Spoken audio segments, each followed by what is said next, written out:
नमस्कार आप सभी साथियों को। आप देख रहे हैं अपने चैनल ट्रीटमेंट ऑफ कफ। आज मैं आपके लिए बहुत ही शानदार वीडियो लेकर आया हूँ। इस वीडियो में आज मैं आपको एक ऐसी बीमारी के बारे में बताने वाला हूँ जो कि भारतवर्ष में बहुत कम देखने को मिलती है। ये कहें कि अपने भारत देश में बहुत कम देखने को मिलती है, लेकिन फिर भी बहुत से स्थानों पर बहुत से केसों में हमें गलना पर देखने को मिलती है, इसलिए आपको आज बता रहा हूँ। इस बीमारी का नाम है रिंडरपेस्ट, जिसे अलग अलग नामों से जाना जाता है। जिसे पशु माता के नाम से भी जाना जाता है, पशु प्लेग के नाम से भी जाना जाता है, कैटल प्लेग के नाम से भी जाना जाता है, रिंडरपेस्ट के नाम से भी जाना जाता है, पोका पोकनी के नाम से भी जाना जाता है। इस रिंडरपेस्ट बीमारी को अनेकों नामों से जाना जाता है। अब बात करेंगे इस रिंडरपेस्ट बीमारी के बारे में, जिसे हम पशु माता रोगी बोलते हैं। कि किस कारण से होता है, इसमें क्या सिम्टम्स देखने को मिलते हैं, क्या इसका ट्रीटमेंट है। बात करते हैं पशु माता डिजीज।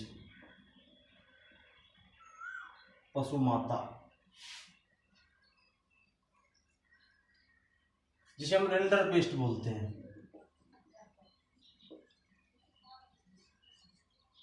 पशु माता जिसे हम रिंडरपेस्ट बोलते हैं। अब बात करते हैं किस कारण से होती है। कारण, ये बीमारी वायरस जनित बीमारी है जो कि जुगाली करने वाले पशुओं में अधिकतर देखने को मिलती है, जो पैरामॉक्सी आरएनए के द्वारा होती है।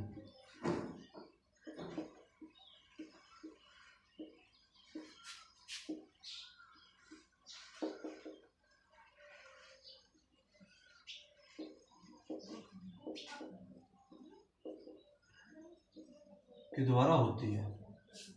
अब बात करते हैं सिम्टम्स की, लक्षण की, कि कैसे पहचानेंगे कि रिंडरपेस्ट डिजीज है।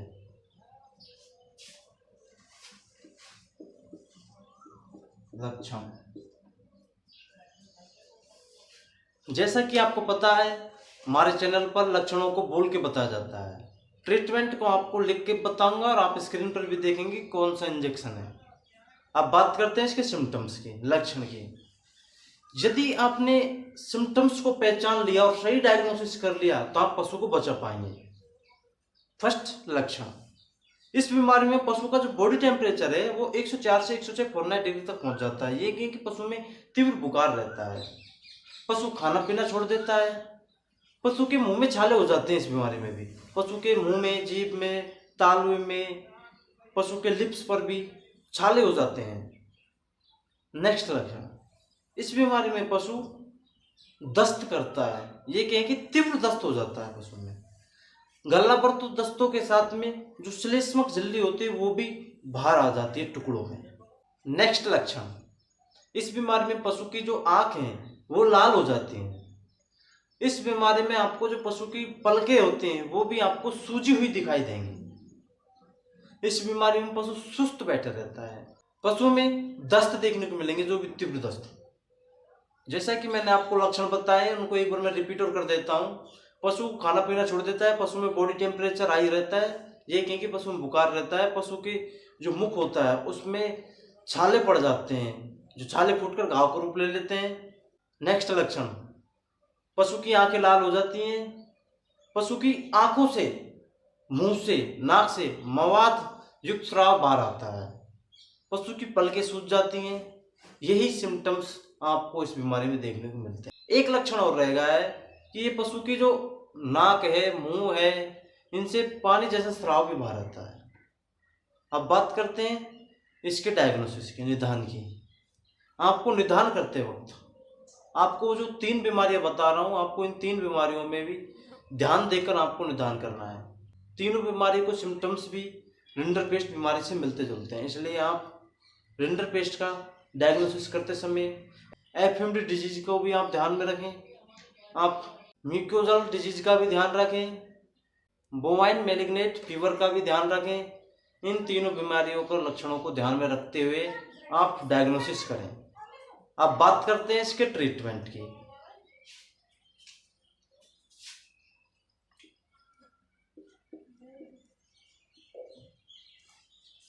ट्रीटमेंट, उपचार कि रिंडरपेस्ट बीमारी में क्या उपचार करना चाहिए। जैसा कि मैंने आपको बताया कि इस बीमारी में पशु के मुख में छाले हो जाते हैं, तो छालों के लिए आप एक बार मुंह की लाल दवाई से सफाई कर दें, जिसे हम पोटेशियम परमंगनेट बोलते हैं, उससे पशु की मुंह की सफाई करें। और जहाँ पर भी छाले हैं वहाँ पर बोरोग्लिसरीन पशु में लगाएं। अब बात करते हैं इंजेक्शनों की। इंजेक्शन आप कोई सा भी एक ब्रॉड स्पेक्ट्रम एंटीबायोटिक दे सकते हैं, चाहे आप DCR दे सकते हैं, OTC दे सकते हैं, अमोक्सिसिक्लिन, नाइट्रोक्लोक्सासिलिन दे सकते हैं, आप कोई सा भी एक इंजेक्शन दे सकते हैं, चाहे एंड्रोफ्लोक्सासिन दे सकते हैं। मैं इस बीमारी में DCR दे रहा हूँ क्योंकि पशु में जो छाले होते हैं वो घाव को रूप ले लेते हैं। DCR घाव भरने में भी बहुत अच्छा काम करता है। आप DCR दे सकते हैं, चाहे OTC दे सकते हैं। DCR या OTC दोनों में से कोई सा भी दे। DCR देंगे तो आप 2.5 ग्राम देंगे इंट्रामस्कुलर, OTC देंगे तो आप 10 से 15 ml देंगे इंट्रामस्कुलर। नेक्स्ट इंजेक्शन, जैसा कि इस बीमारी में पशु बॉडी टेम्परेचर रहता है, एक एक बुखार रहता है, तो इसलिए आप कोई सा भी एक इंजेक्शन एंटीपायरेटिक दें, चाहे आप निमोसाइड पैरासिटामोल दे सकते हैं, चाहे आप मेलोनेक्स दे सकते हैं। मेलोनेक्स प्लस 10 से 15 ml intramuscular only. Next injection, इस बीमारी में पशु में दस्त रहते हैं, दस्तों को रोकने के लिए आप चाहे आप सल्फाडिमिडीन दे सकते हैं, चाहे आप एट्रोपिन सल्फेट इंजेक्शन दे सकते हैं। आप कोई सा भी एक इंजेक्शन पशु में दे सकते हैं।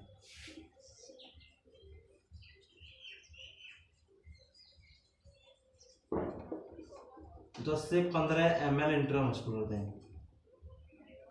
जो मैं आपको डोज बता रहा हूं इसमें ये 300 से 400 kg बॉडी वेट पशु की भी डोज है। नेक्स्ट इंजेक्शन, आप इसमें एक विटकोपोल इंजेक्शन भी आता है, आप उस इंजेक्शन को भी दें पशु में।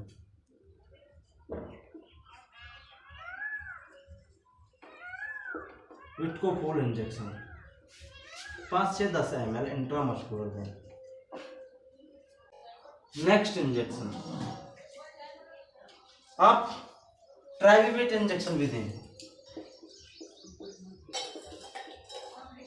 ट्राइविवेट इंजेक्शन 10 से 15 ml इंट्रामस्कुलर दे सकते हैं, इंट्रावेनस भी दे सकते हैं, दोनों मार्गों से इस इंजेक्शन को दे सकते हैं। जैसा कि इस बोर्ड में जगह नहीं बची नीचे, इसलिए आप इस बीमारी में पशु में जल की कमी हो जाती है, एक निर्जलीकरण की अवस्था हो जाती है, इसलिए आप पशु में फ्लूइड भी दें। फ्लूइड देना भी अति आवश्यक है। ये हमारा रिंडरपेस्ट बीमारी का ट्रीटमेंट है, जो कि आपको हमने कौन से मार्ग से देना है, कौन सा इंजेक्शन है, कितनी ml में देना है, संपूर्ण जानकारी के साथ आपको बताया है। लक्षणों को आपको बोल के बताया है, ताकि भविष्य में आने वाली वीडियो आपको जल्द ही मिल सके। फिर मिलेंगे कल नई बेहतरीन वीडियो के साथ। यदि आप और किसी बीमारी के बारे में जानना चाहते हैं या फिर आप किसी इंजेक्शन के बारे में जानना चाहते हैं, तो आप कमेंट कीजिए, आपको उसी डिजीज या फिर उसी इंजेक्शन के बारे में जानकारी दी जाएगी। फिर मिलेंगे कल।